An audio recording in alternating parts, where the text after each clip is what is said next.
Managers remain positive on the outlook for equities, but in the near term are cautious and patient. That's according to the latest installment of the Merrill Lynch South Africa Fund Managers Survey.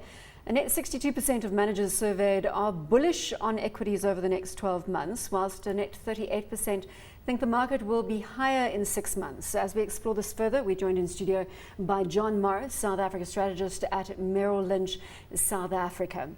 Are we in perhaps for a healthy pullback in the medium term? Is that what fund managers are saying? Yes, I think South African fund managers are battling to find value after the markets are close to all-time highs. And the one interesting question is 62% say the market's overvalued. This is a survey record high since 1998.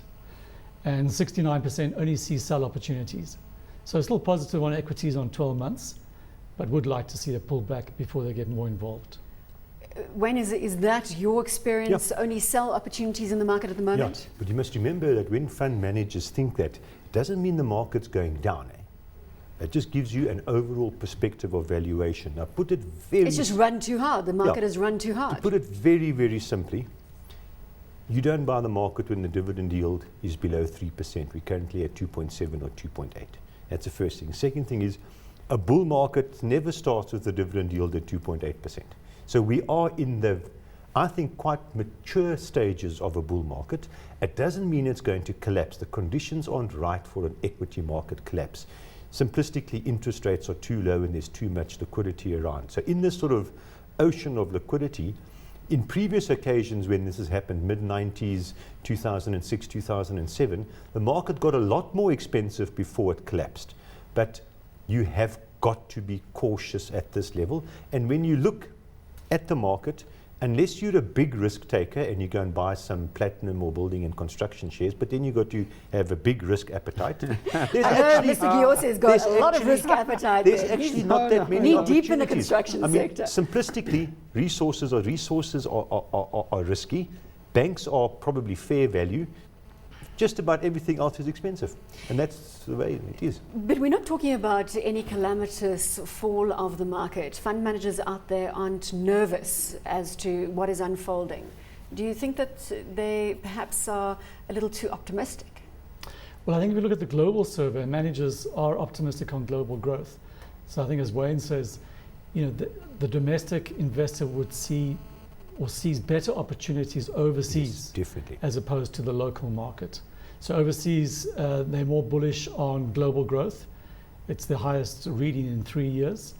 And that's reflected in the fact that overseas managers are buying banking sector, consumer discretionary sectors. They're buying equities. There's a rotation from bonds and cash into equities. So I think the overseas survey is more positive than the domestic survey. But global markets, they lift all the boats. South Africa could move up. Is there a disconnect between underlying economics and the equity environment, Lelo, globally and locally? Yeah, well, let me make a couple of points. I think there's a dichotomy here because as much as local managers are concerned about valuations of local companies, they're still buying first rand at price to book of, I think, 2.6 and ignoring ABSA, ignoring Standard Bank, at multiples of 1.7. They're positive on global growth, but they're selling BHP Billiton. It doesn't make sense. If you like global growth, you would expect that resources would be the biggest beneficiary of that on the local stock market. So there's a dissonance of thought here, and I can't quite put my finger on it. John, can you put your finger maybe on I can chip in. Yeah. So we're hoping that you can put a little clarity on the situation. The way we look at it is that investors are seeing the global growth outlook stabilizing. And with that, they're looking to play early cycle sectors as opposed to late cycle. So they're buying the sectors that were hit hard in the global financial crisis, the banking sector, the consumer sectors.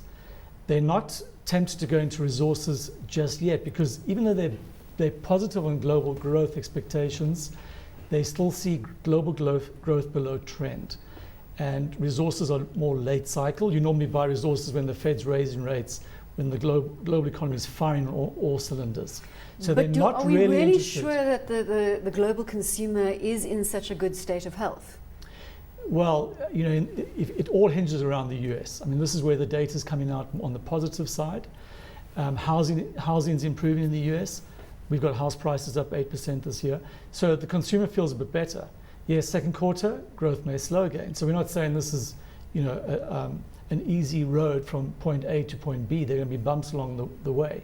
But investors have played it. The low interest rates around the world and stabilization of the global outlook through the consumer sectors and banks. Hlelo, now does it make sense? Well, I think that the concern, you know, back to the question you asked, is there a divergence between the underlying and the macro? Is I think that you should just know that you as an equity holder, you're underwriting an asset bubble. The Fed is providing all sorts of liquidity. In fact, globally, all sorts of central banks are doing that. You are taking that liquidity and you're putting it into stocks. Mm-hmm. When the Fed and the ECB and all those guys pull back the liquidity, it's similar to pulling the rug from under you.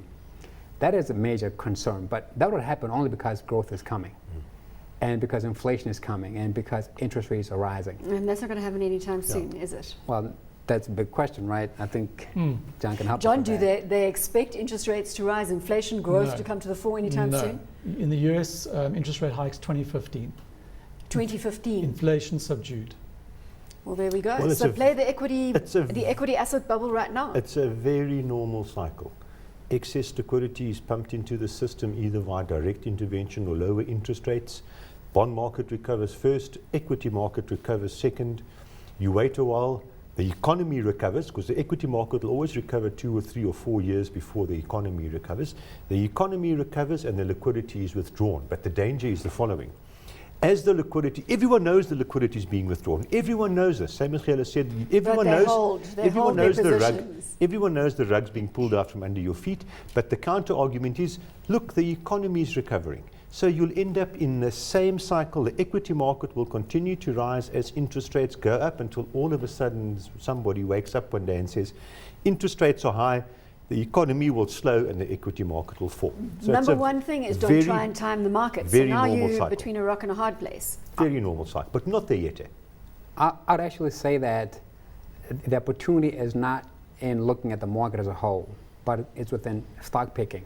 So when you consider the resource sector, for instance, look at if the housing market is rising in the United States, if it's stabilizing and rising, look at copper going into the housing market, and look at iron ore still holding at very high levels, by the way. But look at companies like Kumba, companies like BHP Billiton, they've taken a hit because of this fear of what's going on in the global market and liquidity and so on, and late cycle stuff. So the idea is don't go and pick an Amplats, pick a Billiton. Don't go pick a First Rent, pick an ABSA. Don't go pick AVI or Truworths, pick Tiger Brands. And there are some stocks that have gone back which are providing with great opportunity. I think the problem with the South African investor is he wants to have 40 to 50 stocks in his portfolio. 20 is enough, 23 is enough. And you can take a 10% holding in a good quality company that has gone backwards. Key stock selection. Stock collection key, and correlations between stocks at a 7-year low globally. So stock fundamentals are becoming more important this year. Last 3 years, it's all been about high correlations. Everything's moved the same way. Now stock fundamentals are very key. When are resources going to kick into gear? The likes of the BHP Billitons, as you say, that's not what's driving the investor interest right now. It's more consumer-related stocks. Well, it may come late in the year if we continue to see after the soft patch from the US in Q2, back end of the year we get an acceleration of growth from the US. And China. Big And four China- resource story? China, we've got 8% growth, so still decent growth coming out of China. When? Too It's early? cheap enough to run, Are I you not thought. liking, can I not pitch that play off you? Buy BHP Billiton, not Amplats. Do you like that? I'm actually quite keen Amplax longer term, but BHP, I agree, the valuations are very low, but I thought so for a while. But what I think doesn't matter, the resource shares are just not going up. So maybe a Another good investment tip is when you think something's cheap, wait for a year before you buy. ABSA, not First Rand. Buy ABSA, not First Rand. Definitely. ABSA's valuations are very favorable, but I've maintained that for a long time. Tiger Brands over AVI. What was it? Or Truworth. Or Truworth, or any Yeah. of the other industrials that are sky high. Tiger at a 17p is not cheaper. I disagree there. That's You've got to back your argument. You're the one who said buy Tiger. Why? Well, we think he's going to regret it long term. So, John, any other overriding themes that we need to touch on before we go? The key theme for us is great rotation. So what this means is investors move from bonds into equities. Bond returns are very low. Rising bond yields will affect all bond-sensitive stocks. So consumer stocks on a 1 to 2 year view there could be headwinds ahead.